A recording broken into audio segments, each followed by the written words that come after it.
غیبت کے بارے میں آپ علیہ السلام کے دربار پاک میں آپ نے بڑے واضح طور پہ فرمایا، غور سے سن لیجیے گا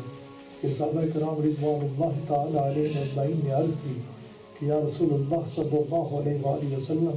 اگر کوئی شخص جھوٹ بولتا ہے ہم اسے جھوٹا کہیں، کوئی گناہ گار ہے ہم اسے گناہ گار کہیں، کوئی کسی میں کوئی بھی عیب ہے تو ہم کہیں بیٹھ کے کہیں کہ اس میں یہ عیب ہے، تو کیا یہ بھی غیبت ہوگی؟ آپ علیہ السلام نے فرمایا کہ اسی کو تو غیبت کہا جاتا ہے، اگر اس پہ وہ عیب ہے ہی نہیں اور تم اس کا ذکر کرتے ہو تو پھر وہ غیبت نہیں، وہ بہتان ہے۔ اور اگر میں تمہیں یوں یہ بتاؤں کہ بہتان کتنی بری چیز ہے، ہمیں سے کسی کو خبر نہیں ہوتی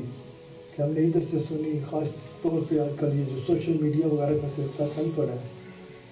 رسول اللہ صلی اللہ علیہ وآلہ وسلم آپ علیہ السلام فرماتے ہیں کہ کسی شخص کے جھوٹا ہونے کے لیے یہ بہت کافی ہے کہ وہ کوئی بات سنے،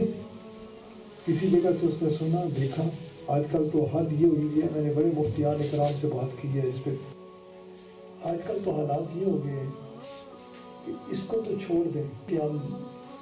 کسی سے بات سنیں تو آگے کر دیں۔ آج کل تو کیفیت یہ ہے کہ ہم اگلے بندے کو پتہ ہی نہیں کہ یہ فرمان نبوی ہے یا نہیں ہے، یہ حدیث قدسی ہے یا نہیں ہے، یہ صحابہ کرام رضوان اللہ تعالی علیہم اجمعین کے اقوال ہے یا نہیں ہے، یہ اہل بیت پاک کا فرمان مبارک ہے یا نہیں۔ آپ کو دیکھیں، آپ کے تک پہنچا، ٹھک کر کے 2 انگلیاں ماریاں دے کے بھی بچا دیتا ہے۔ یاد رکھیے، آپ پھر اس جرم میں شریک ہو جائیں، آپ کے لیے لازم ہے کہ آپ کو پتہ ہو کہ یہ میرے آقا علیہ السلام کا فرمان مبارک ہے یا نہیں ہے، پھر آپ آگے بھیجیں، وگرنہ یہ تو بہت بڑا جرم ہے،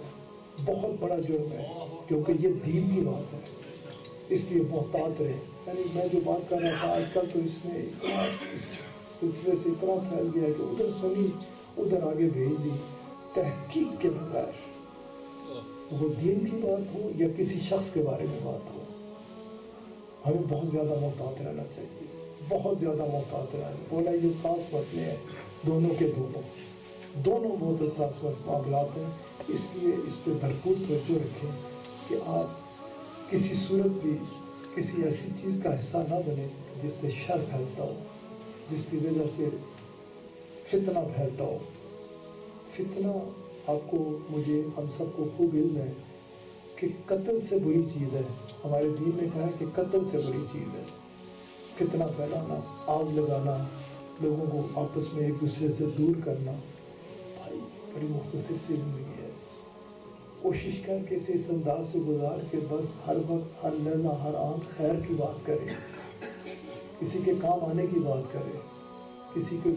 اوپر سے کوئی مشکل دور کرنے کی کوشش کرے، کسی کی تکلیف دور کرنے کی کوشش کرے۔ اس میں بڑی راحت ہے، بہت آرام ہے، اس میں بہت کچھ ہے۔